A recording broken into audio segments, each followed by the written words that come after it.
बुआ जी की 20 अंगूठियां। किरण का मायका एक मध्यम वर्ग से है, जहां उसकी माँ, भाई, भाभी और भतीजे भतीजी रहते हैं। मध्यम वर्ग से होने के बावजूद भी किरण का भाई योगेश उसके लिए जान छिड़कता है। योगेश, इस बार किरण आएगी तो उसके लिए एक सुंदर सी साड़ी ले आना। साल भर में एक ही बार तो आती है मेरी बच्ची। हाँ मम्मी, मैं भी यही सोच रहा था। मम्मी जी, मैं क्या कह रही हूँ कि दीदी के लिए साड़ी लेने से अच्छा है कि पैसे ही दे दे। फिर उन्हें साड़ी पसंद नहीं आएगी तो वो कहेंगी मेरे यहाँ ऐसा नहीं चलता, वैसा नहीं चलता। तब क्या करेंगे हम? हाँ, वैसे बात तुम्हारी भी सही है। नहीं नहीं नहीं, बेटी को विदा करते वक्त बस पैसे देंगे तो अच्छा लगेगा क्या? मम्मी जी, आपको याद भी है या भूल गई? पिछली बार दीदी ने क्या किया था, कितना गुस्सा हुई थी वो। ऐसी साड़ी मैं पहनती भी हूँ क्या? 10,000 से कम की साड़ी नहीं लेती हूँ मैं। ऐसी साड़ी तो मेरी काम वाली भी नहीं पहनती है। मुझे गिरा पड़ा समझते हैं क्या? तुम्हारे जीजा जी को पता चलेगा तो वो सीधा उठाकर फेंक देंगे। हाँ बाबा, दीदी के लिए साड़ी नहीं लेनी मुझे। मेरी हैसियत जितनी है मैं उतने पैसे दे दूंगा। उसे जो लेना है ले, और पैसे मिलाकर भी ले लेगी तो ज्यादा अच्छा है। मम्मी, अब कुछ बोलो भी। अब क्या ही बोलूं, सब अपने मन के करेंगे तो मैं इसमें बोल भी क्या सकती हूँ। मम्मी जी, आप समझ नहीं रही हो। दीदी का ससुराल कितने पैसे वाला है, हम कहाँ उनकी बराबरी कर पाएंगे। दीदी ने आपको क्या कहा था आप भूल गई होंगी, लेकिन मुझे अच्छे से याद है। मुझे तो उसने कुछ नहीं कहा था। अच्छा, ये किसने कहा था? मम्मी, ये साड़ी है तो मुझे पैसे ही दे दिया करो, मुझे ऐसे कपड़ों की जरूरत नहीं है। मुझे तो अपने मायके का स्टेटस छुपाना पड़ता है अपने ससुराल में। मिठाई में मुझे रसगुल्ले मत दे देना जाते वक्त। मेरे ससुराल में सब काजू कतली खाते हैं। कुछ याद आया मम्मी जी? अब बोल दिया होगा उसने, वो भी क्या करे बेचारी। अब ससुराल वालों को दिखाना तो पड़ता है। ठीक है, तुम मुझसे पैसे ही दे देना योगेश, कोई झंझट ही नहीं होगा। दिन बीतने लगते हैं। गर्मी की छुट्टी होती है। किरण अपने मायके के लिए निकल जाती है। उधर उसके मायके में उसके स्वागत की तैयारी जोरों शोरों से होने लगती है। मम्मी जी, गट्टे की सब्जी और मटर की पूड़ी बना ली है मैंने। दीदी को बहुत पसंद है ना? बहू, एक मीठा भी बना ले। इतने दिन बाद आएगी तो मुंह तो मीठा करेगी ना। खीरानंद बना लो, दीदी को बहुत पसंद है। बचपन में दीदी मेरे हिस्से का भी खा लेती थी। हाँ, और दोनों भाई बहन घंटों इसी पर लड़ते रहते थे। ठीक है, बना लेती हूँ। इतने में लक्ष्मी के दोनों बच्चे ईशा और मुकुल भी स्कूल से घर आ जाते हैं।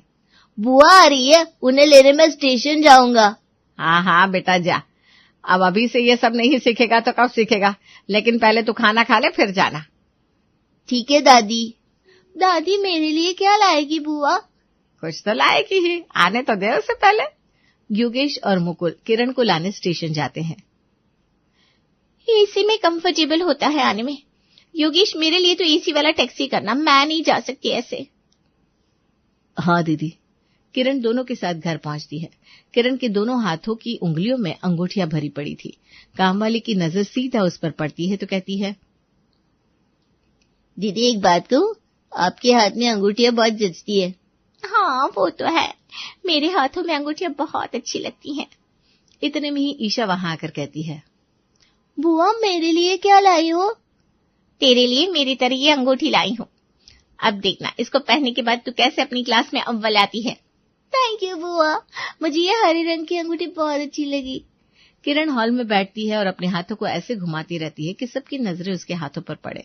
तभी चाय लेकर आती लक्ष्मी की नजरें किरण की अंगूठियों पर पड़ती है। दीदी चाय पी लो, फिर नहाकर आ जाओ और दोपहर का खाना खा लेना।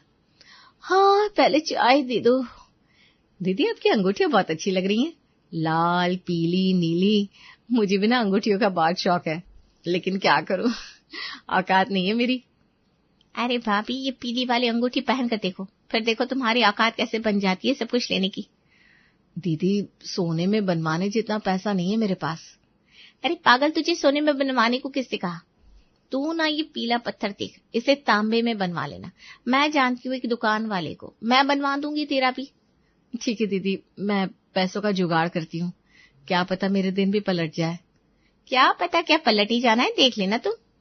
किरण चाय पीकर कमरे में जाती है और रॉकी को फोन करके कहती है, बेटा मामी के नाप की पीली अंगूठी तांबे में बनवा के भिजवा दे। क्या बात है मम्मी, अभी तो तुम वहां पहुंची और जाते ही एक अंगूठी बेच भी दी। बेटा तो देख कैसे तेरी बिक्री बढ़ाती हूँ अब मैं। 15 दिन में कम से कम 15 अंगूठियां तो बिकवा ही दूंगी। मम्मी, तुम्हें तो सेल्स वुमन होना चाहिए था। दोनों हंसने लगते हैं। फिर किरण नहा धोकर खाना खाती है और कहती है, खाना तो बहुत अच्छा बना है भाभी। सब तुम्हारे पसंद का बनवाया था दीदी। अब तुम आराम कर लो, फिर शाम को हम लोग घूमने चलेंगे। वैसे मुझे ना नींद नहीं आ रही, तुम लोग आराम करो, मैं थोड़ा मोहल्ले में सबसे मिलकर आती हूँ। ठीक है, मिल ले। वैसे भी सब तेरे बारे में पूछते रहते हैं। सब सोने चले जाते हैं और किरण गैलरी में खड़ी हो जाती है और अपने हाथों को घुमाने लगती है। तभी पड़ोस की एक औरत शांति की नजर उस पर पड़ती है और कहती है, अरे किरण, कैसी है तू? मैंने तुझे बहुत याद कर रही थी। हाँ चाची, अच्छी हूँ। रुको आती हूँ नीचे, मुझे भी आपसे मिलने का बहुत मन था। किरण जल्दी से नीचे जाती है। चल तू घर चल, बैठकर बातें करेंगे। हाँ ओके चाची, चलिए। किरण शांति के घर जाती है और चाय नाश्ता करती है। चाची, अब कब तक खुद ही बनाती रहेंगी? राहुल की शादी कर दो और बहू ले आओ। अरे क्या बताऊं किरण, तेरे भाई के लिए लड़की देख रही हूँ, लेकिन कोई रिश्ता पक्का ही नहीं हो पा रहा। बहुत दुखी हो गई हूँ मैं। चाची, कोई ना कोई उपाय तो करना ही पड़ेगा। वैसे तूने इतनी अंगूठी क्या चीज की पहनी है? बस मेरी जिंदगी में इन्हीं का कमाल है जो आज मेरे पास सब है। सब कहते हैं कि तेरे पास ये सब कैसे है। ये सब इनकी ही देन है। मतलब ये ठीक से बताना तो मुझे। चाची, ये लाल अंगूठी पहना दो राहुल को, फिर देखो चटमंगनी पट ब्याह हो जाएगा। अच्छा, तो तू ही बनवा दे बेटा, मुझे तो पता नहीं कहाँ क्या मिलता है। हो सकता है भगवान ने तुझे तेरे भाई की शादी के लिए ही भेजा यहाँ। ठीक है चाची, मैं बनवा दूंगी। अपना फोन तो देना जरा। किरण रॉकी की अंगूठी की दुकान का पेज खोलकर लाइक और रिव्यू दे देती है। चाची, राहुल से भी लाइक और रिव्यू करवा देना। बेटा ये सब मुझे नहीं आता। चाची, कुछ नहीं करना, मैं ये नाम लिखकर दे रही हूँ। आप राहुल से कहना कि इसमें लाइक और रिव्यू दे दे। ठीक है, तू जल्दी से अंगूठी बनवा दे। हाँ बेटा। किरण फिर एक ऑर्डर लेकर रॉकी को फोन करती है। बेटा, कल ही ये दोनों अंगूठियों को कुरियर कर दे, ताकि परसों मैं इन लोगों को देकर पैसे ले लूं। ठीक है मम्मी। इन लोगों से लाइक और रिव्यू भी दिलवा दिया। अंगूठी देकर एक अच्छा फीडबैक भी लिखवा दूंगी। ये लोगों को पहना देख और भी लोग पूछेंगे और डिमांड करेंगे। बहुत बढ़िया मम्मी। अगले दिन जैसे ही दूध वाला आता है, किरण उसके सामने लक्ष्मी से कहती है, भाभी तुम्हारी अंगूठी कल आ जाएगी, फिर देखना तुम्हारे दिन कैसे पलटते हैं। दूध वाला ये सुनते ही कान खड़ा कर लेता है और धीरे से लक्ष्मी से कहता है, भाभी जी एक बात कहूँ, बुरा तो नहीं मानोगी? अरे नहीं नहीं, बोलो ना। ये आपकी ननद किस अंगूठी की बात कर रही है? अच्छा, वो दीदी, उन्होंने जो अंगूठियां पहनी है ना, वो देखी तुमने? हाँ देखो तो। बस उन्हीं अंगूठी के बारे में बता रही थी। मैंने भी ना वैसी ही पीली वाली अंगूठी बनवाने को दी है। ऐसा क्या है उन अंगूठियों में? इतने में ही किरण आकर कहती है, क्या है ये पूछो कि क्या नहीं है। इसे पहनने से दुकान की बिक्री बढ़ जाती है। जिसकी शादी नहीं होती उसकी शादी हो जाती है।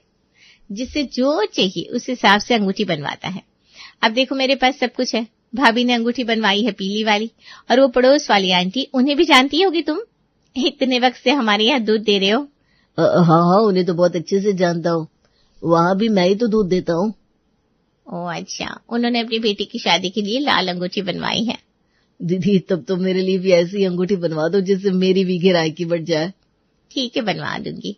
तुम्हारे लिए नीले रंग की अंगूठी बनवा देती हूँ, फिर देखो कैसे तुम्हारे पास दूध लेने वाले ग्राहकों की लाइन लग जाती है। तुम्हें देने नहीं जाना पड़ेगा, लोग खुद दूध लेने तुम्हारे पास आएंगे। लेकिन भाई तू मुझे घर आकर ही दूध देना। अरे क्या भाभी, आप भी, मैं किसी के घर जाऊं या ना जाऊं, लेकिन आपके घर जरूर आऊंगा दूध पहुंचाने। तब ठीक है, मेरी भाभी परेशान नहीं होनी चाहिए, तब भी मैं तुम्हारी अंगूठी बनवाऊंगी। क्यों भाभी? अरे भाभी, आपको कोई परेशानी नहीं होगी। एक काम करो, ये दुकान का पेज है, इस पर एक अच्छा सा फीडबैक दे देना और लाइक कर देना। ठीक है दीदी, घर पर जाकर अपने बेटे से करवाता हूँ। किरण एक के बाद एक अंगूठी का ऑर्डर लिए जा रही थी। अगले दिन राहुल और लक्ष्मी की अंगूठी आ जाती है और किरण दोनों को उनकी अंगूठी देकर पैसे ले लेती है। लक्ष्मी की काम वाली लक्ष्मी के हाथ अंगूठी देखकर कहती है, भाभी ये पीली अंगूठी तो बहुत जच रही है आप पर। हाँ, दीदी को बोलकर बनवाया मैंने। कुछ ही दिनों में ये अंगूठी काम करेगी और पैसे ही पैसे होंगे मेरे पास, दीदी की तरह। दीदी को देखा, कभी बिना गाड़ी के कहीं नहीं जाती और उन्हें बिना एसी के बैठे नहीं देखा होगा कभी। वो तो यहाँ बेचारे को हमारे घर में ऐसे रहना पड़ रहा है। अच्छा भाभी, तो मुझे भी कोई ऐसी अंगूठी बता दीजिए ना जिससे मेरा पति वापस आ जाए। अरे रुक, अभी दीदी से कहती हूँ। लक्ष्मी किरण को बुलाती है और उसे कामवाली के बारे में बताकर कहती है, दीदी वो ना इसका पति भाग गया है, दूसरी औरत के चक्कर में इसे छोड़ दिया है। आप इसे कोई ऐसी अंगूठी बता दो ना जिससे इसका पति वापस आ जाए। अच्छा रुक, थोड़ा देखकर बताती हूँ। किरण झूठ का अपने फोन में देखती है और फिर कहती है, तेरे लिए ना दूधिया रंग की अंगूठी बनवानी होगी, फिर महीने भर के अंदर देखना असर दिखने लगेगा और 6 महीने में तो वो वापस आ ही जाएगा। सच में दीदी, आपके मुंह में घी शक्कर, भगवान करे ऐसा ही हो, वरना कोई मुझे शौक है क्या ये बर्तन और झाड़ू पोछे का काम करने का। पैसों के लालच में किरण किसी को नहीं छोड़ती और सबसे अच्छी खासी रकम लेकर अंगूठी बनवाने के लिए कहती है। ऊपर से अपनी दुकान के पेज पर लाइक, सब्सक्राइब और अच्छी फीडबैक भी दिलवाती है। किरण रॉकी को फोन करके कहती है, बेटा क्या कहता है, अपने 15 दिन के प्लान को महीने में बदल दूं क्या? हाँ मम्मी, मुझे लगता है यही सही होगा, क्योंकि यहाँ तो कोई ग्राहक ही नहीं आ रहा और तुम वहां से जो ऑर्डर दे रही हो वहीं बिक्री हो रही है। क्या? हाँ मम्मी। तब मुझे जोर शोर से लगना होगा। अगले दिन किरण उमा से कहती है, मम्मी मैं क्या सोच रही हूँ, बार बार तो आना होता नहीं, तो रुक जाती हूँ 1 महीने। अरे बेटा ये भी कोई बोलने वाली बात है, रुक जा, तेरा ही तो घर है। किरण घर से निकलकर सामने वाले पान की दुकान पर जाती है। भैया जी पान लगाना। अभी लगाता हूँ दीदी। भैया तुम बाजार में कोई बड़ी दुकान क्यों नहीं खोल लेते? क्या करे दीदी, कहाँ से लाया दुकान खरीदने का पैसा। ये अंगूठी देख रहे हो, तुम भी ऐसी बनवा लो, देखना फिर तुम्हारी भी दुकान हो जाएगी बाजार में। सच में ऐसा कहा? तो फिर दीदी एक मेरे लिए भी ले दो, अब जरूरी है ना, बेटे के भविष्य का भी तो सोचना होगा। ठीक है, लाल अंगूठी बनवा दूंगी तुम्हारे लिए। किरण अंगूठी के ऑर्डर के साथ साथ फ्री के पान खाकर आ जाती है। इसी तरह किरण अपने मायके के अगल बगल में रहने वाले हर आदमी और औरत को अंगूठी बेच देती है। एक दिन एक सब्जी वाला लक्ष्मी के घर के बाहर आवाज दे रहा था तो किरण निकल कर आती है। भैया नहीं चाहिए सब्जी अभी। नहीं दीदी, मैं सब्जी देने नहीं आया हूँ। वो सुना है इस घर में कोई औरत आई है जो अंगूठी देती है, जिससे आदमी की परेशानी दूर हो जाती है। मुझे भी अपने बेटे के लिए एक अंगूठी चाहिए जिससे उसका गुस्सा कंट्रोल में आ जाए। बस इतनी सी बात। भाई तुम सादे रंग की अंगूठी बनवा लो, सब सही हो जाएगा और तुम्हारा बेटा भी बाकी बच्चों की तरह हो जाएगा। बस ऐसा ही हो दीदी। ठीक है, तुम परसों आकर अपनी अंगूठी ले जाना। और हाँ भाई, इस पेज पर लाइक करना मत भूलना और जितने भी लोगों को तुम सब्जी बेचने जाते हो सबसे लाइक करवा देना।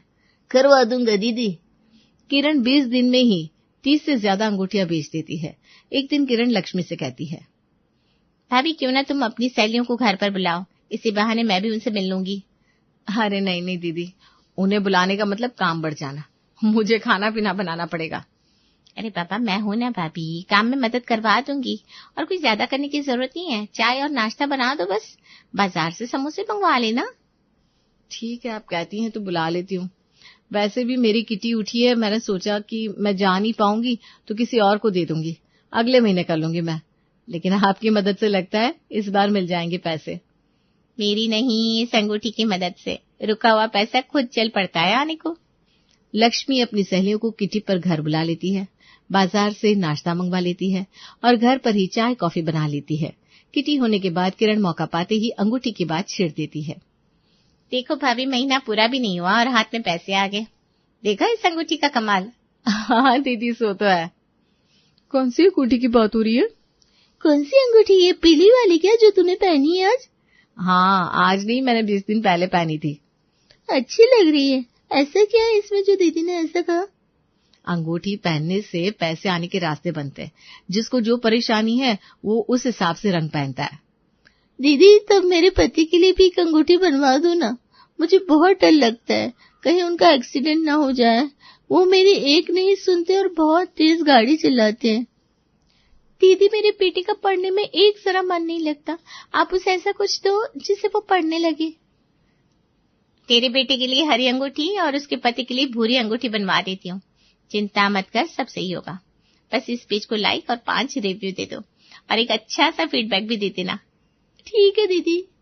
एक एक करके लक्ष्मी की सारी सहेली एक एक अंगूठी का ऑर्डर दे देती है। किरण रात में रॉकी से कहती है, रॉकी मैंने यहाँ बेस बना लिया है, ऐसा बेस कि लोग पूछ पूछ कर घर आएंगे अंगूठी लेने। आज का ऑर्डर है, इसे जल्दी से भिजवा दे, फिर 5 दिन में मैं घर आ जाती हूँ। ठीक है मम्मी। इधर लक्ष्मी की सहेलियों की अंगूठी पहुंचती है और उधर राहुल को पता चल जाता है कि जिस ज्वेलरी शॉप से किरण अंगूठी मंगवाती है वो उसकी बेटी की है। अच्छा, तो ये बात है, इसीलिए अंगूठियों का इतना प्रचार किया जा रहा है। तभी मैं सोचूं अभी तक कोई रिश्ता क्यों नहीं आया। इन सब से कुछ नहीं होता, बस सबको बेवकूफ बनाया जा रहा है। अब इसकी ऐसी की तैसी करता हूँ। राहुल किरण की अंगूठी के शॉप के पेज पर जाता है और अनलाइक बटन दबा देता है, फिर अपना रिव्यू भी ऐड कर देता है और एक बेकार सा फीडबैक लिखता है। उधर रॉकी फीडबैक देखकर हड़क जाता है और तुरंत किरण को फोन करके कहता है, मम्मी, वहां के किसी राहुल नाम के लड़के ने कैसा फीडबैक दे दिया है। लिखा है हम अपने मतलब से अंगूठी बेच रहे हैं, कोई काम नहीं करती ये ठगी का धंधा बना रखा है मैंने। क्या? अरे अब क्या होगा? उधर लक्ष्मी की सहेली उसके घर अंगूठी लेने आती है और राहुल पूरे मोहल्ले को किरण की सच्चाई बता देता है और शांति राहुल और कुछ लोगों के साथ किरण के पास आ धमकती है।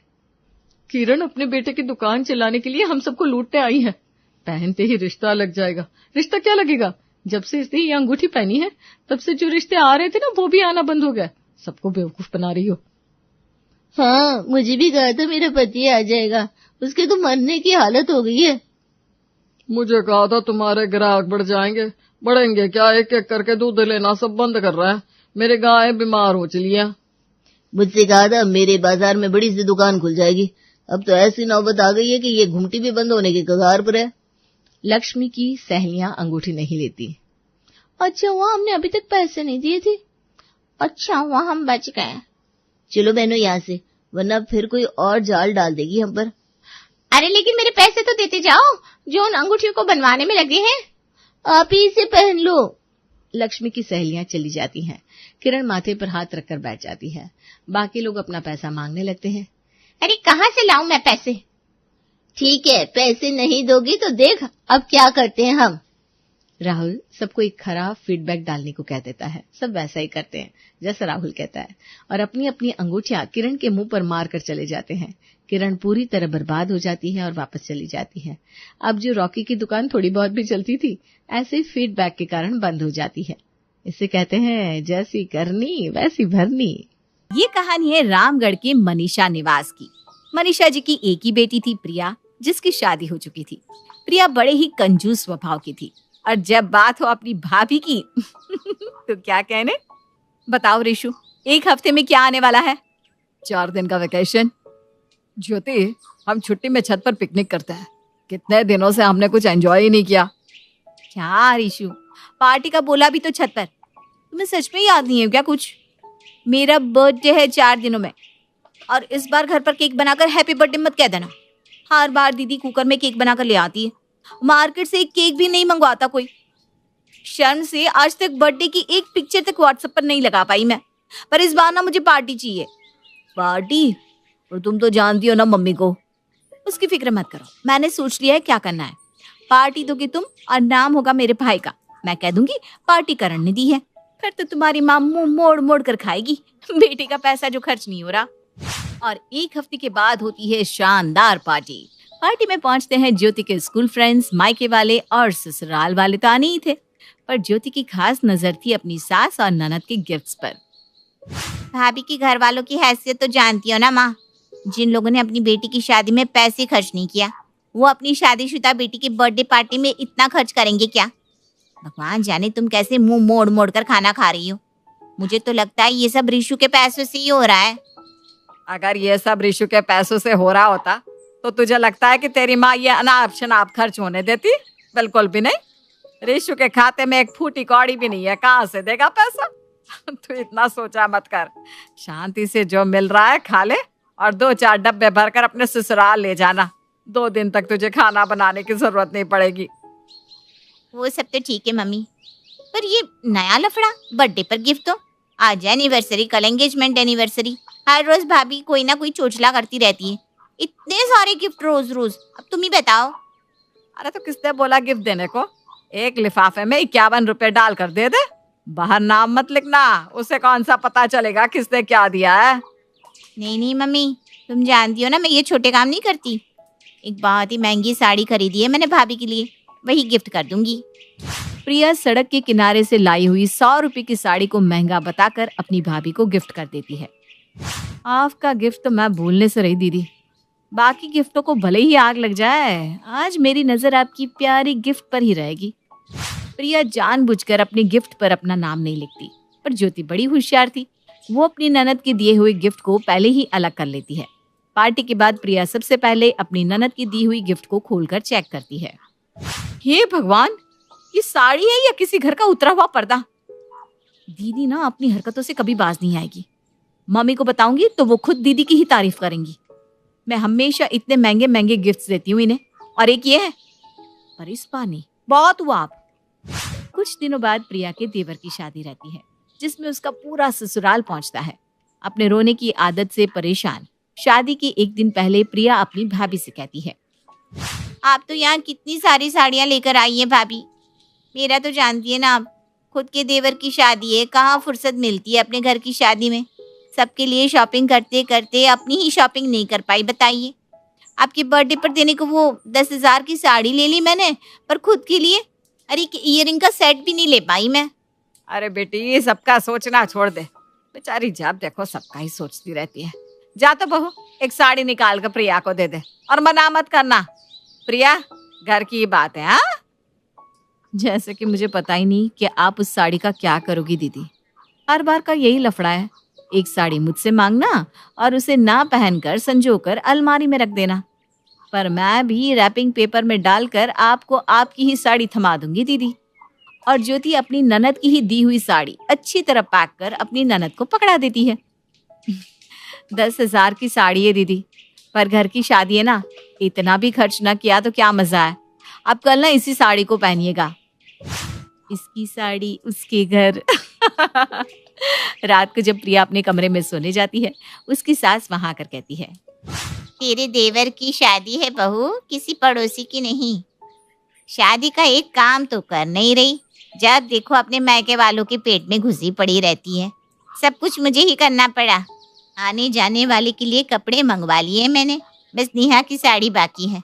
बाकियों को देने के लिए तो मैंने 10-10 हजार की 10 साड़ी ले ली, पर नेहा तो इस घर की बेटी है, उसे तो ऐसी वैसी साड़ी नहीं देंगे ना। आखिर उसके भाई की शादी है। मैंने तुझे जो शादी के खर्च के लिए एक्स्ट्रा पैसे दिए थे, उसमें से तू नेहा के लिए एक अच्छी साड़ी खरीद कर ले आना। मैंने तो उन पैसों की एफडी कर दी, अब क्या होगा। अब ठीक है मम्मी जी, जैसा आप कहें। और अब आ गया था असली कलेश का दिन। रात को प्रिया के देवर के फेरे जैसे ही पूरे होते हैं, आए हुए मेहमान वापस जाना शुरू कर देते हैं। सामने खड़ी होकर रेणुका प्रिया से सभी मेहमानों को रिटर्न गिफ्ट दिलवाती है। मैं भी निकलती हूँ माँ, मुझे भी तो अपना घर देखना है। सब अच्छे से हो गया, ये अच्छा हुआ। अरे रुक रुक, ऐसे कैसे खाली हाथ चली जाएगी तू। ये मिठाई का डिब्बा तेरे ससुराल वालों के लिए, और वो तेरी साड़ी। अरे बहू, नेहा के लिए मैंने तुझे जो साड़ी लाने के लिए कहा था, ले आई ना, दे दे इसे। खाली हाथ थोड़ी ना ब्याही थ्याई बेटी को शादी के घर से भेज देंगे। इसकी सास भी तो पूछेगी क्या लाई है अपने मायके से। हाँ हाँ मम्मी जी, अभी लेकर आती हूँ। और प्रिया अपनी ननद को देने के लिए लेकर आती है वही साड़ी जो उसने अपनी भाभी को दी थी। ये लीजिए दीदी, बड़ी खूबसूरत साड़ी है। अच्छा खोल कर तो देख बेटा, कैसी साड़ी लाई है तेरी भाभी। सभी के सामने जैसे ही नेहा साड़ी खोलती है, इस तरह की सस्ती सी साड़ी देखकर उसका दिमाग खराब हो जाता है। इससे तो अच्छा मुझे कुछ ना दिलवाती मम्मी तुम। ये कोई साड़ी है? अच्छा हुआ इस साड़ी को मैंने यहीं खोल दिया। अगर अपने ससुराल वालों के सामने खोलती तो पता भी है आपको कितनी बेइज्जती होती मेरी। तुझे 20,000 दिए थे मैंने, और उससे तू ये रोड छाप साड़ी लेकर आई है। ऐसी साड़ी तो मैं बर्तन वाली को दूं तो भी वो उसके बदले बर्तन ना दे। मम्मी जी, वो मम्मी देख रही हो ना तुम, ये वो साड़ी है जो भाभी ने मुझे शादी में पहनने के लिए दी थी। इसे पहनती क्या मैं? बिल्कुल गलत बात।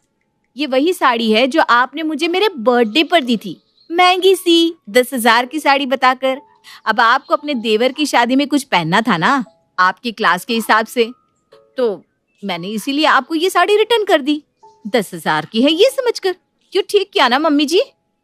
मतलब बहू ने तेरे बर्थडे पर तुझे जो साड़ी दी थी, उस साड़ी को तूने ऐसे ही वापस कर दिया, और इसने वो साड़ी पहनी भी नहीं, और ना ही नेहा के लिए नई साड़ी लेकर आई। घूम फिर कर अपनी ही साड़ी को अनजाने में इसने नेहा को दे दिया। ये संस्कार दिए हैं आपने अपनी बेटी को मनीषा जी। अपनी ननद की ना हुई, कम से कम अपनी भाभी की होती है। पर ये तो ना मायके वालों की हुई ना ससुराल वालों की। अपनी भाभी के बर्थडे पर 100 रुपए की साड़ी कौन देता है बहू? वो भी जब तेरी भाभी ने इतना अच्छा फंक्शन किया, यहाँ तक कि नहीं तो भी 2 दिन का खाना पैक करके भी भेजा था तेरे लिए, फिर भी तेरी कंजूसी काम ना हो सकी। छी! अपनी बेटी को ताना सुनते देख मनीषा बड़ी बड़ी आंखें कर ज्योति को देखने लगती है। अब आप मेरी तरफ बड़ी बड़ी आंखें करके मत देखिए मम्मी जी। आप ही कहती है ना प्रिया तो सब कुछ तेरे लिए बेस्ट लाती है, तो इस बार मैंने वही बेस्ट चीज उन्हें रिटर्न कर दी बस। हर बार दीदी कंजूसी की हद पार कर देती थी। किसी के बर्थडे पर टूटा ब्रश तो किसी की बर्थडे पर हाथ से बनाया हुआ केक, वो भी बिस्किट का। और कभी बड़ा अच्छा मूड हुआ तो सड़क के किनारे से उठाई हुई ऐसी साड़ी। अगर मैं आपको सीधे सीधे ये समझाती तो आपकी समझ में नहीं आता मम्मी जी, इसीलिए मुझे उनका गिफ्ट घूमकर उन्हें देना पड़ा। अच्छा किया ज्योति तुमने, बहुत अच्छा। अपनी साड़ी को आज रात के फंक्शन में तुम खुद पहन लेना बहू। I am so sorry mummy ji. दीदी आपको भी सॉरी, मैं आपके लिए अभी नई साड़ी लेकर आती हूँ।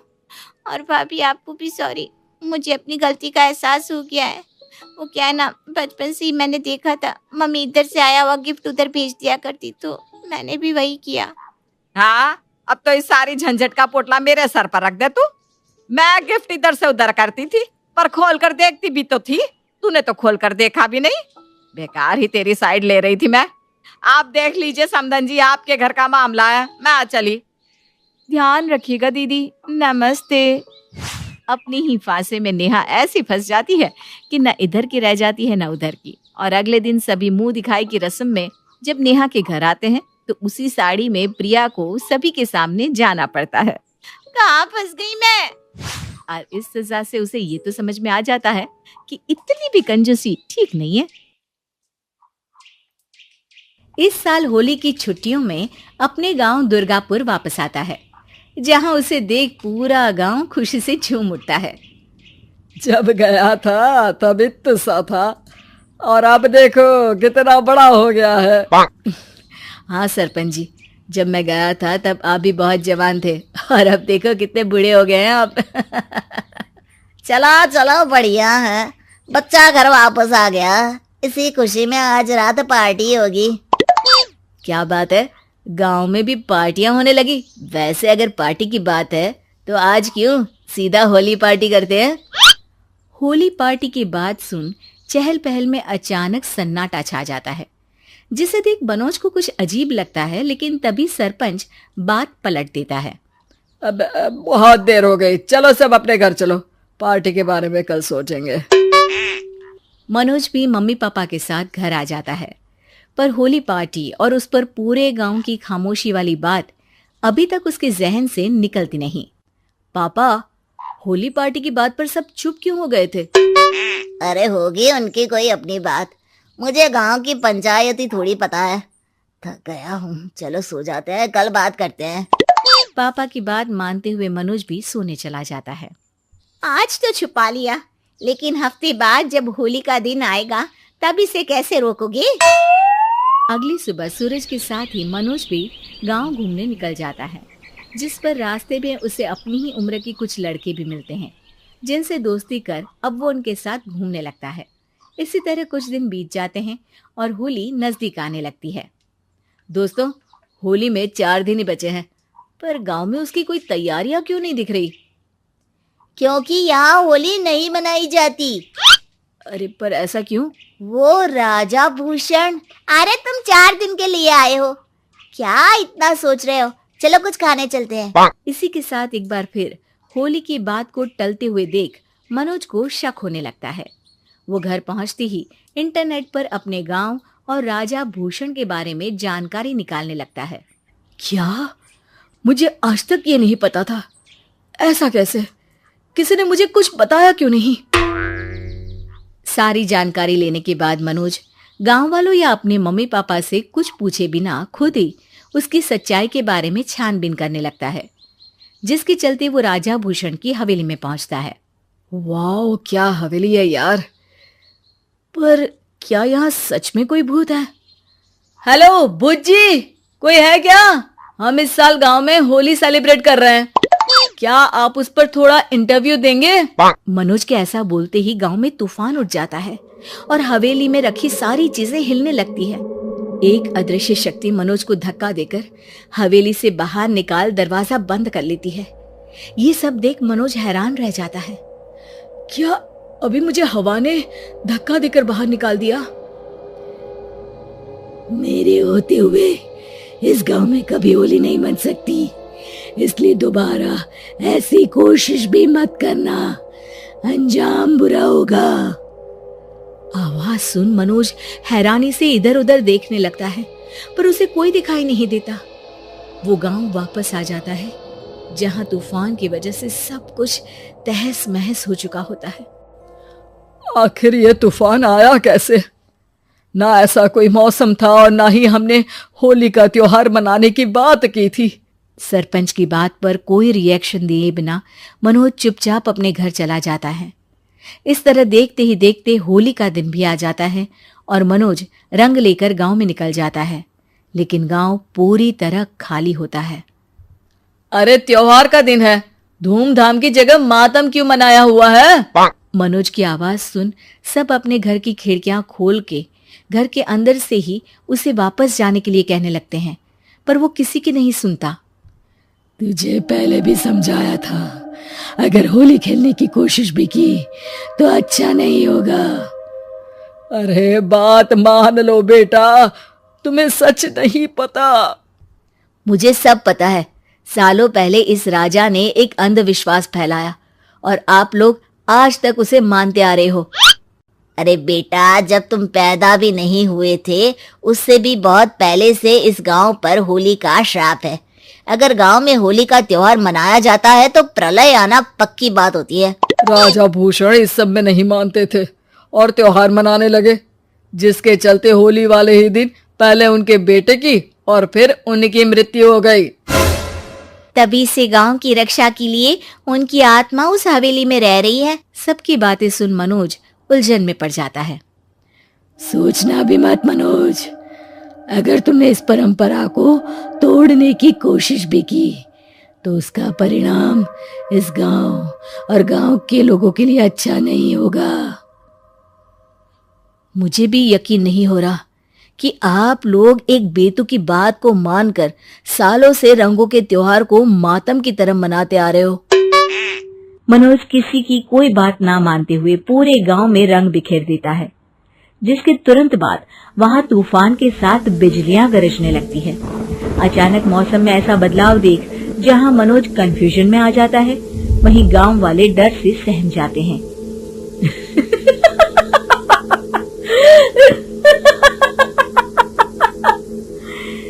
इस लड़के ने हमारे जैसे सिर्फ अपने स्वार्थ के लिए नहीं बल्कि पूरे गांव की खुशियों के लिए यहाँ होली मनाई है, जिस वजह से अब इस गांव पर होली का श्राप टूटता है।